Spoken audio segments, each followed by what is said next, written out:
So hello, चलिए फिर start करते हैं आज की क्लास को। हम लोगों ने कल की क्लास में ऑलरेडी हमने स्टडी कर लिया था। यहाँ पे प्रोसेस कॉस्टिंग के अंदर में हमने एक क्लास ऑलरेडी लगा ली है। मैं आपको कहा था कि आज इस चैप्टर की जो हम लोग स्टार्ट जो क्लास हम लोग करेंगे तो उसमें थोड़ा सा थ्योरी और पोर्शन कवर करेंगे, और क्लास नंबर 3 यानी जो क्लास नंबर 3 अपना होगा उसमें से हम प्रैक्टिकल चीज़ इस चैप्टर का शुरू कर देंगे। चलिए तो स्टार्ट करते हैं आज की क्लास को। हमने कल सभी चीज़ को देख लिया था। Okay, so we were the topic that what is the difference between the job costing and the process costing। अगर जॉब कॉस्टिंग क्या होता है, प्रोसेस कॉस्टिंग क्या होता है, देखिए है क्या है ना, मैं लेट मी एक्सप्लेन यू कि हम लोग बीकॉम सेकेंड ईयर में ही जॉब कॉस्टिंग को भी लेके एक चैप्टर पूरा पढ़ने वाले हैं और प्रोसेस कॉस्टिंग को भी लेके पूरा एक चैप्टर हम लोग पढ़ेंगे। ठीक है, यानी दोनों का एक एक चैप्टर हम लोग को पढ़ना है। तो आखिर इन दोनों चैप्टर्स में डिफरेंस क्या होता है वो यहाँ पे दिया है। तो यहाँ से क्वेश्चन पुटअप हो सकता है आपको एग्जामिनेशन में, थ्योरी पोर्शन में आ सकता है कि what is the difference between the job costing and the process costing. So you have to remember कि what is the difference between the job costing and the process costing. Okay, so let's begin with this topic right now. देखिएगा, देखिए होता है क्या, ध्यान रखिएगा, जो ये जॉब कॉस्टिंग होता है ना, जो जॉब कॉस्टिंग होता है मेनली ये क्या होता है ना, ये मानिए सपोज कि ये कोई आपको एक ही काम करना है, यानी कोई सपोज ये कोई आपको एक ही मैन्युफैक्चर, कोई एक ही जगह जहाँ पे सारा चीज़ एक ही जगह पे हो जाएगा, that is called the job costing.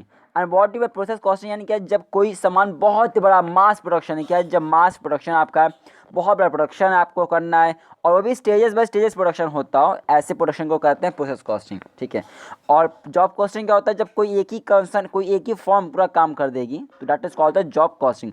Late me read it out, let me read it। Job costing is generally adopted by concerns producing goods against specific order of the customer। यानी कोई स्पेसिफिक ऑर्डर है customers का, उस पे काम हो रहा है, तो that is called the job costing. ठीक है, not for stock and eventual sale, ना ही कि स्टॉक के लिए या इवेंचुअल सेल के लिए। ठीक है ना, जी हाँ सर, जी हाँ सर।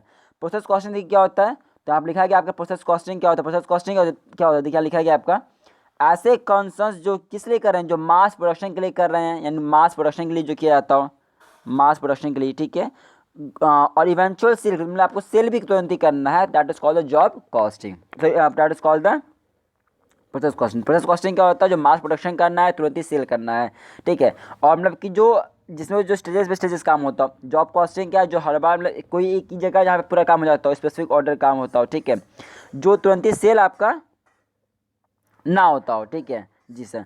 जॉब कॉस्टिंग देखिए क्या होता है, जॉब कॉस्टिंग जो आपका होता है ना, ये कभी रिपीट नहीं करता, यानी आपने एक बार किया, हर बार नहीं, हर बार ऐसा ही होगा, बिल्कुल नहीं होता ऐसा। ठीक है ना, लेकिन प्रोसेस कॉस्टिंग के मैंने बताया कि देखिए प्रोसेस बाय प्रोसेस काम होने वाला, तो ये रिपीटेटिव नेचर है, हमेशा काम चलता रहेगा आपका, that is called the process costing. ठीक है, और जॉब कॉस्टिंग क्या होता है, अभी आज हुआ, ठीक है, इट में भी चांसेस स्टार्ट की कल ना हो। ठीक है, यानी देखिए जब ऑर्डर आएगा कस्टमर का तब काम करेंगे, that is called the job costing. मेरी बात समझ रहे हैं ना जी सर। तो जॉब कॉस्टिंग क्या है, जब ऑर्डर आएगा तब काम करेंगे, अभी काम नहीं करेंगे हम लोग। ठीक है ना जी सर, ऑर्डर आएगा भैया काम करो अब, तो अब काम करेंगे, अब सामान बनाएंगे। ठीक है, और बनाएंगे फिर क्या, फिर बनाएंगे क्या, नहीं फिर बनाएंगे जब उनको सेल कर दिया हमने, तो फिर हम लोग अगले वाले के लिए तभी बनाएंगे जब दूसरे वाले का ऑर्डर आएगा, यानी कि इसमें लगातार सेल नहीं हो आपका हो रहा है, उसे लिखा गया that is not for the eventual sale. और क्योंकि हम यहाँ पे स्टॉक नहीं रखना चाहते भाई, जब ऑर्डर आएगा तब बनाना है हमें सामान, तो हम यहाँ पे स्टॉक भी नहीं रखेंगे। ठीक है, तो आप समझ सकते हैं कि पहला पॉइंट मुझे लिखा गया था आपका कि स्टॉक नहीं रखते इसमें, ना ही इसमें इवेंचुअल सेल होता है, लेकिन प्रोसेस में आपका होता है। तो आज समझ में आएगा सेकंड पॉइंट भी आपको, जॉब कॉस्टिंग क्या होता है, ये नॉन रिपीटेटिव होता है नेचर का, और प्रोसेस कॉस्टिंग रिपीटेटिव, बार बार में इसमें करना रहता है। ठीक है जी सर। जॉब कॉस्टिंग क्या होता है ना, हर एक जॉब इंडिपेंडेंट है, यानी क्या, हर एक का दूसरे पे कोई फर्क नहीं पड़ता। मेरी बात समझ रहे हैं, यानी क्या कि आपने जो सामान सेल की, जो ऊपर जो चीज़ हुआ है, जो ऊपर आपने सामान सेल किया या किसी को बेचा है, जो ऊपर काम हुआ आपने किया है, ठीक है, उसका दूसरे वाले पे कोई इम्पैक्ट नहीं पड़ने वाला। ठीक है, लेकिन प्रोसेस कॉस्टिंग में पड़ेगा। अगर मान लीजिए आपको याद हो तो मैंने लास्ट क्लास में एग्जाम्पल दिया था, इंक को लेकर, इंक बनाया, दूसरी इंडस्ट्री ने उसकी बॉडी बनाया, ठीक है, तीसरी ने उसका निब बनाया, चौथे ने उसका, मान लीजिए let us take example, packaging है। ठीक है, अब देखिए, अब इसमें क्या ना, मान देखिए इसमें हर एक चीज़ दूसरे पे डिपेंडेंट है, जब तक इंक नहीं तब तक बॉडी नहीं, जब तक बॉडी नहीं तब तक ये निब नहीं, तो मतलब इसमें हर चीज़ में आप देखते हैं थोड़ा सा डिपेंडेंट लग रहा है। ठीक है ना, हालांकि मैं एग्जांपल उतना अच्छे नहीं बताया मैंने यहाँ पे कि जो शो कर पाया, बट आप समझ सकते हैं कि प्रोसेस में जो चीज़ आपके डिपेंडेंट होता हो और हर एक का काम दूसरे पर डिपेंड करेगा। ठीक है ना जी सर, आगे मूव ऑन करते हैं माइडिया। आगे देखिएगा, जॉब कॉस्टिंग क्या, जॉब कॉस्टिंग में हम कॉस्ट पता करते हैं पूरे चीज़ का, कंप्लीट चीज़ का, होल चीज़ का। जबकि प्रोसेस कॉस्टिंग में हम जॉब पैसा पता करते हैं हर एक प्रोसेस पे, हर एक प्रोसेस पे कितना कॉस्ट आ रहा है, हर एक प्रोसेस पे कितना कॉस्ट आ रहा है, ये पता करते हैं प्रोसेस कॉस्टिंग के अंदर। लेकिन जॉब कॉस्टिंग में हम कंप्लीट पूरे सब चीज़ का पता करते हैं एक बार में, ठीक है। And I told you just in the last class also that we are going to find it out the cost per process over here. हमें पर प्रोसेस पे कितना कॉस्ट आ रहा है, we have to find it out that only over here. Okay fine. Job costing का होता है, ये टर्मिनल कॉस्टिंग है। जॉब कॉस्टिंग हम पता करते हैं एंड में कि एंड में कितना हुआ, यानी जब हमने पूरा सामान बना दिया तब कितना आया, ये हम पता करते हैं जॉब कॉस्टिंग के अंदर में, ठीक है ना। और वैसे आपका और प्रोसेस कॉस्टिंग में क्या होता है, हम लोग यहाँ पे लास्ट में पता नहीं करते हैं, यहाँ पे हर प्रोसेस में पता करते हैं, ठीक है। हर प्रोसेस में कितना कॉस्ट आ रहा है हम पता करते हैं यहाँ पे। इज इट क्लियर है? Fine sir. This were the 5 major difference between them. Okay let me find out more something more. Okay fine. The job costing, जो आपका होता है इसमें कॉस्ट हम पता करते हैं काम के कंप्लीट होने के बाद। That is the point over here we have already seen की होता है क्या, देखिए बुक्स में की चीज़ बार बार उन्होंने लिखा होता है, लिखे होते हैं, ठीक है। ऊपर वाला मतलब भी सेम था कि जॉब कॉस्टिंग में आप एंड में टर्मिनल पे पता करोगे और प्रोसेस में आप प्रोसेस पता करोगे। तो वही यहाँ लिखा गया फिर से यहाँ पे कि जॉब कॉस्टिंग में हम कॉस्ट पता करते हैं काम हमारे कंप्लीट होने के बाद में। प्रोसेस कॉस्टिंग में हम कॉस्ट पता करते हैं फाइनेंशियल ईयर के एंड में, ठीक है, या फिर उस प्रोसेस के एंड होने पे। ध्यान रखिएगा, जॉब कॉस्टिंग में आप एक कॉस्ट को, मतलब जो आपका कॉस्ट होता है एक जॉब से दूसरे जॉब में ट्रांसफ़र नहीं कर सकते, लेकिन प्रोसेस में करते हैं। प्रोसेस में क्या होता है, जो एक ने बनाया वो दूसरे के पास गया नहीं गया, एक का रॉ मटेरियल दूसरे के पास गया, एक ने जो सामान फिनिश बना के दिया वो दूसरे के लिए क्या बन गया, रॉ मटेरियल बन गया। दूसरा वाला बनाया तो तीसरे वाले के लिए वो बन गया। तो यहाँ पे क्या है, यहाँ पे जो कॉस्ट लग रहा है, जो कॉस्ट लग रहा था, ये कॉस्ट इस पे इसको ट्रांसफ़र कर दिया, वो कॉस्ट इसको ट्रांसफ़र कर देगा। अगर इंक बनाने में मान लीजिए 50 रुपये का खर्च आता है, 50 रुपीज़ का कॉस्ट आता है, 50 रुपीज़ का कॉस्ट आता है, ठीक है। तो जब वो इंडस्ट्री नंबर 2 पे जाएगा तो ये 50 रुपीज़ अपना जो कॉस्ट लगा था इंडस्ट्री 1 वाला है वो उसमें जोड़ के पैसा लेके नहीं लेगा, बिल्कुल लेगा। तो प्रोसेस कॉस्ट में क्या होता है, हम जॉब कॉस्ट को ट्रांसफ़र कर सकते हैं, ट्रांसफरेबल इन नेचर होता है। But in the job costing that is not done, ठीक है। जॉब कॉस्टिंग में हम कॉस्ट को ट्रांसफ़र नहीं कर सकते हैं, फाइन है। जॉब कॉस्टिंग में क्या होता है, कॉस्ट हम एक्यूमुलेट करते पता करते हैं हर एक जॉब का, जबकि प्रोसेस कॉस्टिंग में पता करते हैं हर एक प्रोसेस का। Fine, that is a simple one. Okay let me move ahead, ठीक है। ध्यान रखिएगा, जॉब कॉस्टिंग में क्या होता है ना, जॉब कॉस्टिंग में देखिए एक पहले एक वर्ड समझिएगा आप सब यहाँ पे, दैट इज WIP। आप लोग पहले से इस वर्ड को मैं आपको वैसे पढ़ाया था जब हम लोग चैप्टर नंबर 1 पढ़ रहे थे। That was the cost sheet and cost statement हम लोग पढ़ रहे थे, उसमें आपको इस वर्ड को एक्सप्लेन किया था, मैं फिर से एक्सप्लेन करता हूँ। WIP क्या होता है, देखिएगा वर्क इन प्रोग्रेस, जो काम अभी प्रगति पे जो काम अभी चल रहा है ना, इसे कहते हैं वर्क इन प्रोग्रेस। क्या करते हैं, वर्क इन प्रोग्रेस चलता है। तो जॉब कॉस्टिंग में there chances is there that there may be a work in progress और there may not be a work in progress. It means what कि job costing में हो सकता है कि वर्क इन प्रोग्रेस हो सकता है कि वर्क इन प्रोग्रेस ना हो। दैट मीन्स दोनों चांसेस है, होने का भी वर्क इन प्रोग्रेस चांसेस है और ना होने का भी वर्क इन प्रोग्रेस का चांसेस बनता है जॉब कॉस्टिंग के अंदर में। लेकिन प्रोसेस कॉस्टिंग में, क्योंकि प्रोसेस से भैया एक काम करेगा तो दूसरे के पास जाएगा, दूसरा तो तीसरे के पास जाएगा। प्रोसेस कॉस्टिंग के अंदर में ये हमेशा होगा कि वर्क इन प्रोग्रेस हो। It means what, job costing में जरूरी नहीं होता कि वर्क इन प्रोग्रेस हो या ना हो, देयर मे बी चांसेस कि वहाँ पे होगा and there may not be chances कि वहाँ पे नहीं होगा। But in the process costing always means always there will be a work in progress in the beginning or at the end of the period. Is it clear? Fine. Because we already knew that the process costing में क्या होता है, चीज़ें process में हमारी होती हैं, continuous nature की हमारी होती हैं। जॉब कॉस्टिंग में क्या होता है, हर जॉब को हम आइडेंटिफाई करते हैं, पता करते हैं, but in the process costing हम हर जॉब को आइडेंटिफाई नहीं करते हैं, ठीक है ना जी sir. Moving head they have some more difference दिया गया है। Okay fine, let me read it out. ध्यान रखिएगा, जॉब कॉस्ट होता है ना, जॉब कॉस्ट में ज़्यादा पेपर की हमें जरूरत पड़ जाती है, ठीक है। जो एक ही बार में सारा काम करना है हमें तो थोड़ा सा ज़्यादा पेपर वर्क लग जाता है, लेकिन पेपर वर्क हमारा कम होता है प्रोसेस कॉस्टिंग के अंदर में। ध्यान रखिएगा, प्रोसेस बाय प्रोसेस काम हो रहा है ना। अब इंडस्ट्री 1 का काम इंक बनाना था भैया, इसने भेजा इंडस्ट्री नंबर 2 को, इसका काम है बॉडी बनाना, तो भैया इंक वाला सिर्फ इंक की चीज़ नोट करेगा ना अपने बुक्स में, और थोड़ा सा नोट करेगा, पहले वाले का करना होगा। तो अभी जब बॉडी वाला है तो बॉडी वाला क्या करेगा, इंक का थोड़ा सा चीज़ रिकॉर्ड करेगा और अपने नेचर का सामान रिकॉर्ड करेगा, बस अपना जो उसके इंडस्ट्री में खर्चा है बस वही रिकॉर्ड करेगा। फिर जब ये भेजेगा निब वाले के पास में तो निब वाला अपना रिकॉर्ड करेगा, बहुत ही फ्यू चीज़ रिकॉर्ड करेगा पड़ेगा, तो इसमें प्रोसेस में पेपर वर्क कम पड़ जाता है, ठीक है ना। लेकिन जॉब कॉस्टिंग की बात करते ये सारा काम तो एक ही करेगा, तो वहाँ पे पेपर ज़्यादा हो जाएगा। ठीक है, फाइन सर। जॉब कॉस्टिंग में कैपिटल कम लगेगा, सिंपल सी बात है, कम कैपिटल लगता है। प्रोसेस कॉस्टिंग में ज़्यादा कैपिटल लगता है। बात समझ रहे, हर प्रोसेस बाय प्रोसेस काम हो रहा है। तो मास प्रोडक्शन पहली बात आप कर रहे हो, बड़ा प्रोडक्शन कर रहे हो, आप रिपीटेटिव नेचर में काम करते हो, कंटिन्यूस काम करते हो, तो कॉस्ट आपको ज़्यादा ही लगेगा आपके बाद में, सिंपल सी बात है। ठीक है, हाँ सर। मूविंग हेड यहाँ पे, मूविंग हेड यहाँ पे देखिएगा, यहाँ पे जॉब कॉस्टिंग में क्या होता है, जॉब कॉस्टिंग में जो कस्टमर्स होते हैं वो खुद आते हैं चल के मैन्युफैक्चरर के पास में। ठीक है ना, there is no need to create demand, वहाँ पे डिमांड हमें क्रिएट करने की जरूरत ही नहीं पड़ती। But in the process costing उल्टा होता है। प्रोसेस कॉस्टिंग में क्या होता है, हम सामान बनाएंगे कि लोग हमसे खरीदें, हम सामान बनाएंगे, क्या करेंगे, लोग हमसे खरीदें। इज इट क्लियर है जी सर। तो जॉब कॉस्टिंग में क्या होता है, जॉब कॉस्टिंग में कस्टमर्स खुद आते हैं, लेकिन हम प्रोसेस कॉस्टिंग में सामान को ऐसा बना देते हैं, मतलब हम सब अपने गुड्स को उनके पास पहुंचाने का काम करते हैं। जितने भी मोस्टली जो आपके एडवर्टाइजमेंट किए जाते हैं टेलीविजन में, ठीक है, वो सब आपके प्रोसेस कॉस्टिंग होते हैं, क्योंकि एक इंडस्ट्री सारा काम नहीं करती है आजकल। ठीक है, आजकल जितने भी मैक्सिमम वर्क होते हैं वो प्रोसेस बाय प्रोसेस बटे होते हैं हमारे। ठीक है, तो यहाँ पे लोग क्या करते हैं, इन लोग यहाँ पे एडवर्टाइजमेंट करते हैं। ठीक है, उन लोग डिमांड उस चीज़ का क्रिएट करते हैं कि यार क्रिएट करो, ऐसा ऐसा बोलो ना कि क्रिएट हो जाए। ठीक है, और फिर कस्टमर्स उस डिमांड के क्रिएट होने पर, जो डिमांड क्रिएट होता है उसको देख के समझ के फिर उन लोग आते हैं, सामान को परचेस करते हैं। चलिए आगे बढ़ते हैं, यहाँ पे देखते हैं क्या क्या थोड़ा सा एडवांटेजेस है हमारे प्रोसेस कॉस्टिंग के।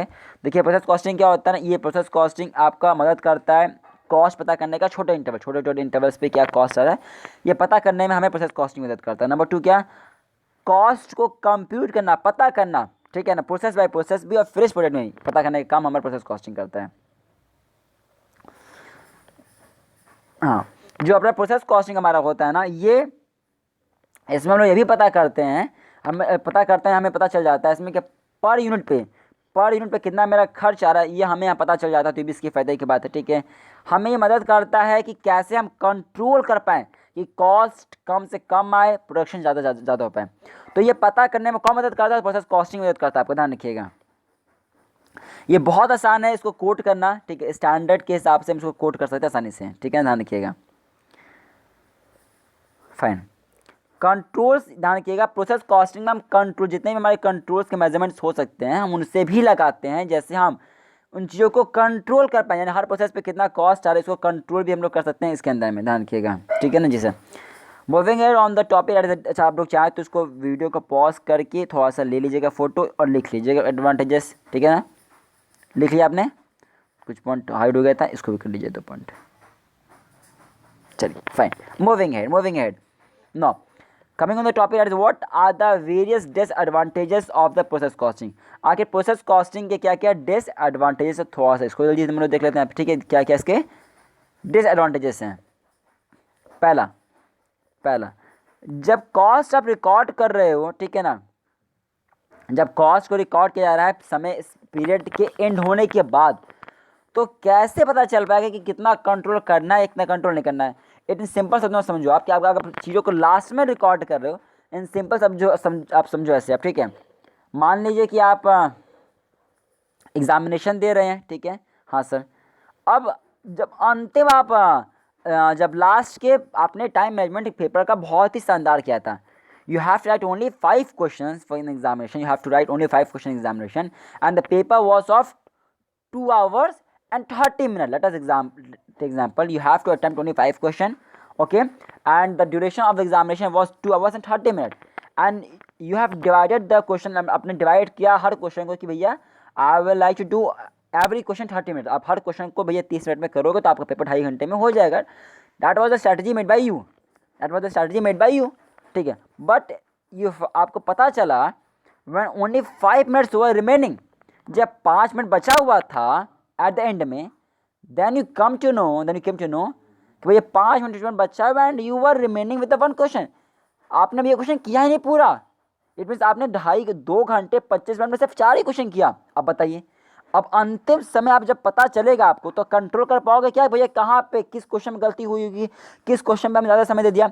That is not easy to find out भैया किस क्वेश्चन में मिस्टेक हो गया। क्या उसे करेक्ट कर सकते हो आप? क्या अब करेक्ट नहीं हो सकते भाई, टाइम तो बीत गया। अब आपको 5 मिनट में इसको क्वेश्चन को करना रहेगा। मैं बस समझ रहे हैं ना आप? जी सर, बस वैसे यहाँ पे भी है। अब जब आप चीज़ों को रिकॉर्ड, जब सारा सामान बन जाएगा आपका, तब आप लास्ट में रिकॉर्ड करोगे तो कैसे कंट्रोल कर पाओगे भैया कि कहाँ क्या क्या करोगे। That was the major default हो गया। थोड़ा सा डिफ़िकल्टी होता है यहाँ पे हर सामान को कॉस्ट वाइज डिस्ट्रीब्यूट करने में, ठीक है, उनके बाय प्रोडक्ट को डिस्ट्रीब्यूट करने में, उस पर कॉस्ट लगाने पे थोड़ा सा डिफिकल्टीज हम सभी को उठाना पड़ता है, ध्यान रखिएगा।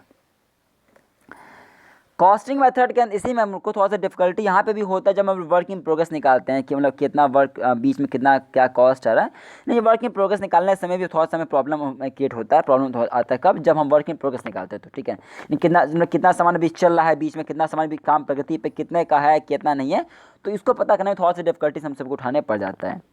आगे देखिएगा, ये थोड़ा डिफिकल्ट है कि कितना लॉस हो गया। मैंने इस टॉपिक को पूरा बहुत डिटेल में पढ़ेंगे आने क्लासेस में अपना, वैसे जब हम प्रैक्टिकल करेंगे तो, ठीक है। ये थोड़ा सा पता करना पॉसिबल नहीं हो पाता हर बार कि कितना लॉस हुआ, ठीक है। अब नॉर्मल लॉस होगा, नॉर्मल लॉस होगा, इन सब चीज़ हम अगली क्लास में डिस्कस करेंगे। वैसे थोड़ा बस इतना समझिए आपकी, थोड़ा सा लॉस हो गया या वेस्ट हो गया, स्क्रैप्स हो गया, इसको थोड़ा पता करना, डिटरमाइन करने में थोड़ा सा difficulty, we have to face it out, ठीक है जी सर। हमें डिफिकल्टी यह भी होती है पता करने में जब हम लोग क्लोजिंग स्टॉक को पता करने में, जी हाँ, क्लोजिंग स्टॉक पता करने में, या जब एक का काम दूसरे पे ट्रांसफ़र होगा तो उसको पता करने में भी थोड़ा सा हम सभी को डिफिकल्टी उठानी पड़ जाती है, ध्यान रखिएगा। आगे देखिएगा, जो कॉस्ट हम यहाँ पे बना रहे हैं ना, ये हिस्टोरिकल कॉस्ट है, ये एक्चुअली कॉस्ट नहीं, ये जो पास्ट हो चुका है उसके बेसिस से बना रहे हैं हम लोग। कभी कभी बनाते हैं, कभी कभी बनाते हैं, ठीक है, तो वह भी थोड़ा प्रॉब्लम क्रिएट करता है, भी हम लोग हिस्टोरिकल कॉस्ट पर चीज़ों को लेते हैं, ठीक है, पास्ट चीज़ों पर लेते हैं, ठीक है ना जी सर। प्रोसेस कॉस्टिंग क्या होता है, रखिएगा, जो प्रोसेस कॉस्टिंग हमें ये एवरेज कॉस्ट पर यूनिट हो गया, ठीक है। हमें पता नहीं, हमें मतलब ये क्या करता है ना, हमें ये जो प्रोसेस कॉस्टिंग आपको समझा पैसे, ये हमें ये बता देता है कि भैया जैसे मान लीजिए एग्जाम्पल लिखिए कि 100 पेन आपने बनाया, पर पेन 10 रुपये, मान लीजिए आपने 100 बनाया, आपने सपोज कीजिए कि 100 रुपये का टोटल कॉस्ट है, या 100 रुपये का टोटल कॉस्ट आपका, ठीक, टोटल कॉस्ट है, and you made it 10 units, आपने 10 यूनिट्स बनाया, 10 यूनिट्स आपने बनाए, तो दैट मीन्स व्हाट कि पर यूनिट कितना कॉस्ट आ रहा है, 10 रुपीज़ आ रहा है ना, ये सर। लेकिन ये चीज़ हमें भी पता चलेगा प्रोसेस कॉस्ट में, लेकिन that will not be accurate one, वो एक्यूरेट नहीं होगा, वो एक एस्टिमेट बन जाएगा। द मैथड जो प्रोवाइड हमें कॉस्ट में प्रोवाइड कराता है, ठीक है, हमें एवरेज कॉस्ट निकालता है, that is not always accurate, हमेशा एक्यूरेट नहीं होगा, ठीक है ना, मेरे पास समझ रहे हैं ना जी सर। तो यहाँ पे उन्होंने पॉइंट यहाँ पे लिखा है इसको। आगे देखिए, यहाँ पे कुछ ऑब्जेक्ट्स दिए गए, क्या क्या क्या हमारा ऑब्जेक्टिव है कॉस्ट प्रोसेस कॉस्टिंग करेंगे। पहला ऑब्जेक्टिव क्या है, हमें पता चल पाता है कि हर प्रोसेस पे कितना कॉस्ट है, ये पता चल जाता है हमको। नंबर 2 क्या है, बाई प्रोडक्ट क्या कॉस्ट होना चाहिए। जैसे बाई प्रोडक्ट समझने क्या होता है, बाई प्रोडक्ट क्या होता है, आपने बनाना चाहते हैं तो कुछ और, तो उसके जो वेस्ट मटेरियल थे उस वेस्ट मटेरियल से कुछ हमें और बना दिया, that is called the by product. मेरे पास समझ रहे हैं आप बना कुछ और रहते, ठीक है, बनाया आपने, बनाते बनाते कुछ इसका वेस्ट निकला, ठीक है, वेस्ट। अच्छा, what do you mean waste, waste क्या होता है, ध्यान रखिएगा, वेस्ट क्या होता है, ध्यान रखिएगा। तो according to environmental protection act 1986, environmental protection 1986 आपसे डिफाइन किया गया है, वेस्ट क्या होता है ना, कोई भी आदमी के लिए जो चीज़ उसके लिए अननेसेसरी है, जो उसके लिए ज़रूरत नहीं है, वो उसके लिए वेस्ट है। वेस्ट क्या होता है, कोई चीज़ जो आपके लिए हाँ आपके लिए ज़रूरी नहीं है, ठीक है ना, वो आपके लिए वेस्ट है।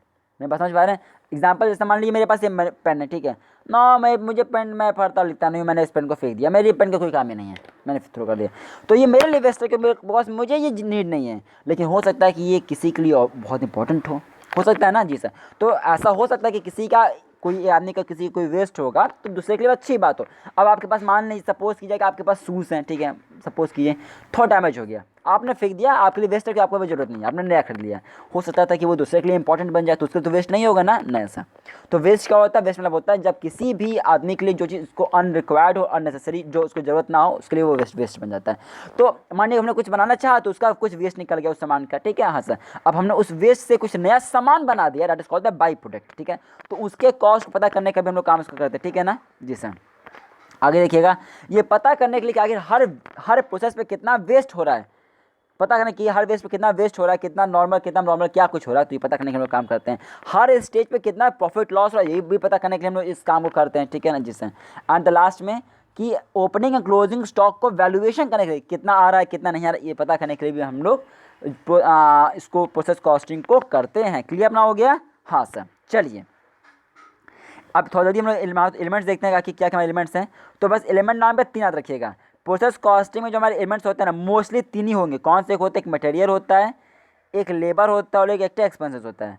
Material labour expenses. अब क्या होता है, कैसे काम करते हैं, हम लोग उसको समझेंगे अगली क्लास में जब हम लोग उसको करेंगे प्रैक्टिकल। तो यहाँ से अब न्यूमेरिकल, इसके अलावा आपसे न्यूमेरिकल ऐसे नहीं पूछेगा।